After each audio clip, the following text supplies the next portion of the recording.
In 400 Metern links halten. The voice is already well known by some motorists, but in the coming years, satellite navigation will gain more and more importance in our daily lives and will become a utility like water, electricity or the telephone. Today, European citizens are fully dependent on the Global Positioning System, GPS. GPS is a US-American system developed by the US Air Force for military purposes and put at the disposal of everybody. Nevertheless, the US authorities have full control over this technology, and in case of crisis, for example, Washington is able to make the signal unusable. There's no guarantee that this signal will be available in future.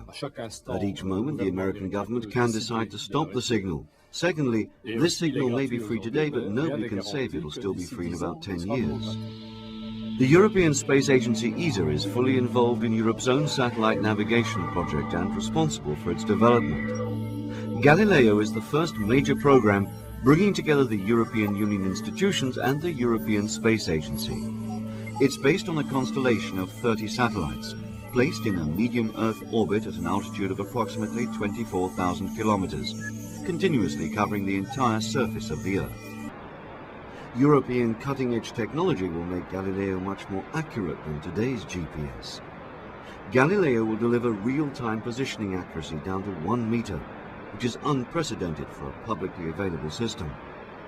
Each satellite is a platform equipped with an atomic clock, providing extremely precise time references for the position determination. And when you think about time, you think about just one country, Switzerland. Here in Neuchâtel, scientists have developed a special Galileo clock. One of the scientists working on this ESA project is the Swiss physicist Alain Journeau. Cette horloge est basée sur la propriété This des clock is atomes based on the properties of d'osciller atoms to avec oscillate une with fréquence extremely extrêmement stable stable. Les frequency. horloges de salon oscillent environ A grandfather une clock's période pendulum par seconde, swings one tandis period que per les second. atomes, ils ont une The atoms oscillation have propre oscillations qui of est d'environ 1.4 1,4 billion per milliard second. d'oscillations par seconde. Et pour les observer, il faut d'abord To préparer observe les the atomes. atoms, Donc, you on have les to prépare prepare them in hydrogen dans in this une glass petite recipient. ampoule où l'hydrogène est présent et dans laquelle a lieu The un plasma décharge reaction plasma. then gives C'est la this belle nice couleur red rouge color. que l'on voit sous l'horloge. Et l'émission Once des the atomes, l'émission reaction atomique starts, à the atomic 1,4 emission of milliard d'oscillations par 1.4 seconde billion est oscillations per détectée second is par detected by the l'ensemble clock. de l'horloge. However, for a 100% safe service, the Galileo satellites will take 2 different clocks on board. In the same city of Neuchâtel, the company Temex is developing the other clock. It's much smaller and based on the so-called rubidium technology. Just a small piece of rubidium put in this small glass recipient will enable to give the most accurate time. Temex is already using its know-how for industrial applications, but especially for Galileo, it's developed this space rubidium clock, able to work at an altitude of 24,000 kilometers from the Earth. These clocks are indeed the heart of Galileo.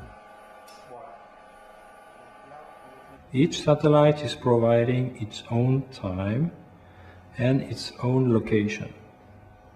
So with several satellites, the user can compare the arrival time of the signals and compute his own location.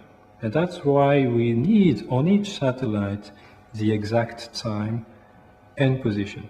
So everything is related to time. And this is the satellite's time provider. About 20 ground sensors positioned over the globe will monitor the satellite's positions and the accuracy of their onboard clocks. The ground stations will be connected to central control facilities in Europe via a dedicated communications network. The control facilities will also keep service providers, such as traffic management services, informed about the operating status of the satellites. Galileo will indeed guarantee availability of the service under all but the most extreme conditions. This will make it suitable for applications where safety is crucial, such as landing aircraft under poor weather conditions. Economically more important, it will also offer unique possibilities for better management of road traffic, railways, for navigation or even guiding individuals. These are areas where the return of investment will be realized through value-added services and novel application developments. This is a unique chance for the economy. ESA is pushing ahead with the development of Galileo key technologies to be ready in 2008. But the time to decide on the realization of the project is getting shorter and shorter. There is a range of frequencies available for navigation, but these frequencies are limited.